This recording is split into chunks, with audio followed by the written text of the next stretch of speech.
श्रावण महिन्यातील सोमवारचा दिवस हा भगवान शंकराच्या पूजेसाठी विशेष असा दिवस मानला जातो. तर त्या दिवशी लोक उपवास करतात, शंकराच्या मंदिरामध्ये जाऊन दर्शन घेतात आणि शिवामूठ अर्पण करतात. तर पहिल्या सोमवारी तांदळाची शिवामूठ अर्पण करायची होती. आता उद्या येणार आहे दुसरा सोमवार, तर दुसऱ्या सोमवारी कोणती शिवामूठ अर्पण करावी? आता दुसऱ्या सोमवारी आहे शिवामूठ तीळ आहे, तर कोणते तीळ अर्पण करावे, पांढरे तीळ की काळे, असा सर्वांना प्रश्न पडून जातो. तर तुम्हाला व्हिडिओमध्ये थोडक्यात सांगते. घरगुती पद्धतीने घरामध्येच आपण साध्या सोप्या पद्धतीने कशी पूजा करायची आणि शिवामूठ कशी अर्पण करायची. आता जर आपल्याला मंदिरामध्ये जाता येत नसेल तर आपण घरामध्ये अशा पद्धतीने शिवामूठ अर्पण करू शकतो किंवा छोटीशी घरातील साहित्यामध्ये छोटीशी अशी पूजा करू शकतो अगदी सोप्या पद्धतीने. आता जे महाराष्ट्रामध्ये आहेत त्यांना कसं मंदिरामध्ये जाऊन तिथं शंकराच्या पिंडीला अभिषेक घालता येतो, तिथं पूजा करता येते. पण जे बाहेर आहेत काही भागामध्ये ना मंदिरामध्ये पिंडीला हात लावू देत नाहीत, असं पण काही पद्धत आहेत बाहेरचे, जे त्यांचे थोडे काही नियम आहेत. त्यामुळं मग आता केरळमध्ये पण तसाच नियम आहे. शंकराच्या पिंडीला आपल्याला हात लावू देत नाहीत. आपल्याकडून आपल्या नावाने ते पूजा करतात, पण आपल्याला पूजा करायला म्हणजे परमिशन नाही आहे इथं. त्यामुळं मग आम्ही घरामध्येच अशा पद्धतीने अगदी सोप्या पद्धतीने आणि जे काही साहित्य भेटते ना त्याच्यामध्ये अशा पद्धतीने पूजा करून घेतो. तर अगोदर काय केलं, तुमच्याकडे काही पाट चौरंग काय असेल तो अगोदर खालची जागा स्वच्छ करून घ्यायची, फरशी पुसून घ्यायची.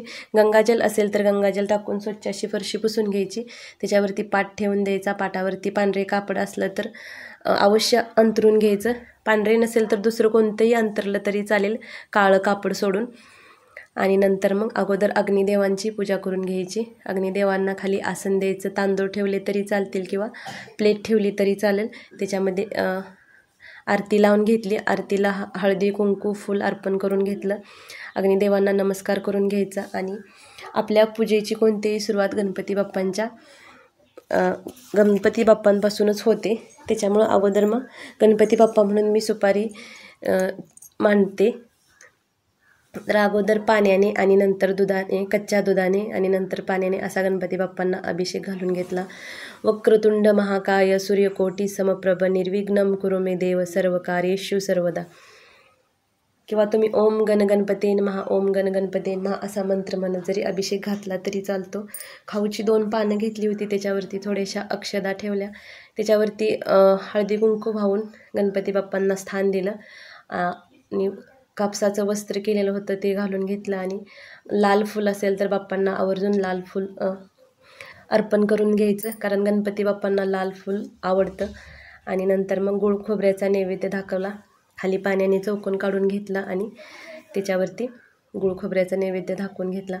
नंतर मग आपण शंकराच्या पिंडीला अगोदर पाण्याने आणि नंतर दुधाने असा अभिषेक घालण्यासाठी जे आपण पाणी आणि दूध घेतो ते थंडच घ्यायचं. आणि दूध गरम करून थंड करून असं दूध नाही घ्यायचं, कच्चं दूध वापरायचं असतं अभिषेक घालताना. आणि अभिषेक घालताना तुम्ही ओम नमः शिवाय हा मंत्र म्हणू शकता किंवा महामृत्युंजय मंत्र म्हणला तरी चालतो, तुम्हाला जो सोपा वाटेल तो. ओम त्र्यंबकम यजामहीम सुगंधिम पुष्टिवर्धनम उर्वारुक्मिव बंधनान मृत्यू मोक्ष यमामृतात असा मंत्र म्हणला तरीही चालतो. किंवा श्री शिवाय नमस्तुभ्ये हा मंत्राचा जरी जप केला तरी चालतो. जर तुम्हाला कोणताच जमत नसेल तर ओम नमः शिवाय हा सगळ्यात सोपा असा मंत्र आहे शिवाचा. तो मंत्र म्हणत म्हणत पूजा अशी करून घ्यायची. नंतर पिंड स्वच्छ पुसून घेतली आणि ताटामध्ये ना खाली बेलाचं पान ठेवलं, बेलपत्र आणि थोड्याशा अक्षदा ठेवायच्या. त्याच्यावरती पिंड ठेवून द्यायची.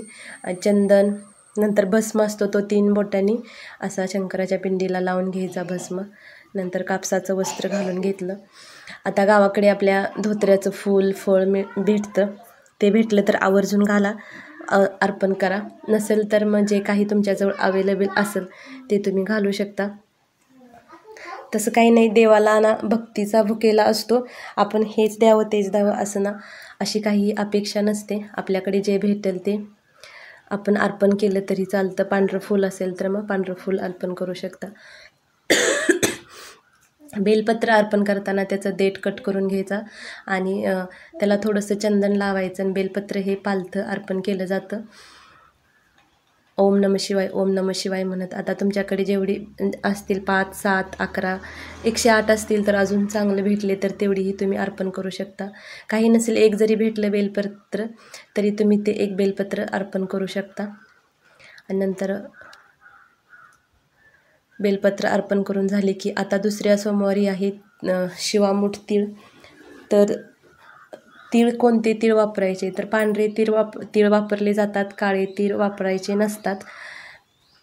आणि तीळ भाजून वगैरे घ्यायचे नसतात, स्वच्छ निवडून घ्यायचे. तीळ जे काही फुल भेटली असतील तर ते अर्पण करून घ्यायचे. पांढरी फुलं जास्त आवडतात महादेवांना.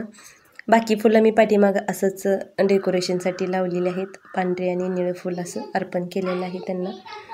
आणि नंतर मग अगोदर गणपतीची आणि नंतर शंकराची अशी आरती करून घ्यायची. विडा ठेवून घेतला. पार्वती मातेसाठी विडा ठेवायचा असतो, तर खाऊची 2 पानं घेतली होती. त्याच्यावरती खारीक, खोबरं, हळकुंड, सुपारी, बदाम असं ठेवून घेतलं. त्या विड्याला पण हळदी कुंकू लावून घ्यायचं आणि फूल वाहून घ्यायचं.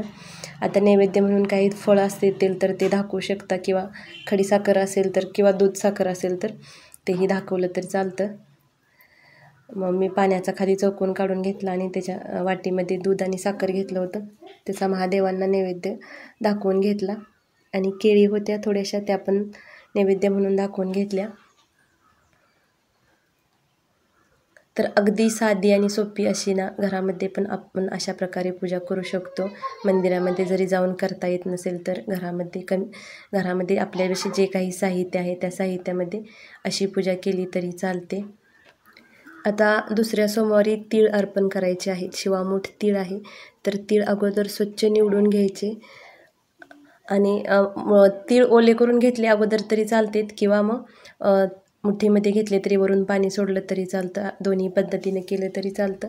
पण 3 वेळा शिवामूठ अर्पण करायचे असते, एकदा नाही. आणि मुठीमध्ये बसतील एवढं तीळ घ्यायचं आणि त्याच्यावर मी ताटामध्येच तीळ ओलं करून घेतलं होतं. आणि नंतर मग 3 वेळा असं शिवामूठ अर्पण करून घ्यायची. शिवामूठ अर्पण करताना एक मंत्र म्हणायचा असतो, तो म्हणजे शिवा शिवा महादेवा माझे शिवामूठ ईश्वरा देवा, सासू सासरे दीर भावा ननंद जावा, भ्रातरांना आवडतीची आवडती कर रे देवा. असा मंत्र म्हणत आपण 3 वेळा शिवामूठ अशी अर्पण करून घ्यायची. आता तिसऱ्या सोमवारी आहेत मूग आणि चौथ्या सोमवारी जवस. 5वा सोमवार पडला तरी सातू असतात 5व्या सोमवारी. तर असं प्रत्येक सोमवारी प्रत्येक धान्याचं असं महत्त्व आहे.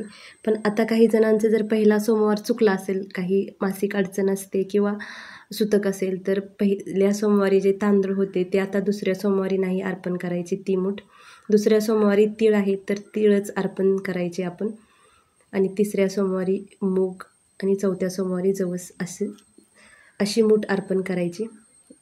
आणि नंतर मग आरती पण करून घेतली. आधी गणपती बाप्पांची आरती करायची आणि नंतर मग शंकराची. तुम्हाला जे कोणती आरती येते ते तुम्ही करू शकता.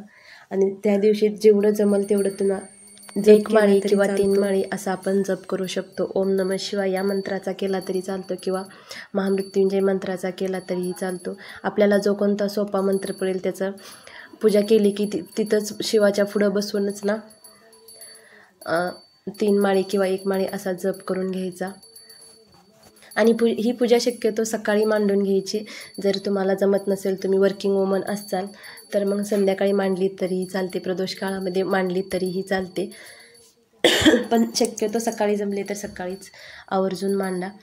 किंवा हे जर जास्त हे वाटत असेल तर तुम्ही देवघरामध्ये देवपूजा करताना तिथे जरी पिंडीला हे सगळं अर्पण केलं तरीही चालून जातं. सेपरेट पूजा नाही मांडली तरीही चालतं. पण ज्यांच्याकडे वेळ आहे, ज्यांना जमते तिने अशी पूजा मांडली तरीही चालते. आणि शेवटी कसं, देव हा भक्तीचा भुकेलेला आहे. त्यांना म्हणजे दिखाव्याची अशी काहीही गरज नाही. हेच फळ असावं, हेच फुलं असावं असंही काही नसते. फक्त आपण मनापासून भक्ती केली ना ती देवापर्यंत पोचली जाते. त्यामुळं जेवढं जमेल तेवढं नामस्मरण करा. उपवास जमत असेल तर आता आपल्या महाराष्ट्रात बरेच जण असं उपवास पण करतात, पण श्रावण सोमवारच्या उपवासाला भगर चालत नाही. ओम नमः शिवाय.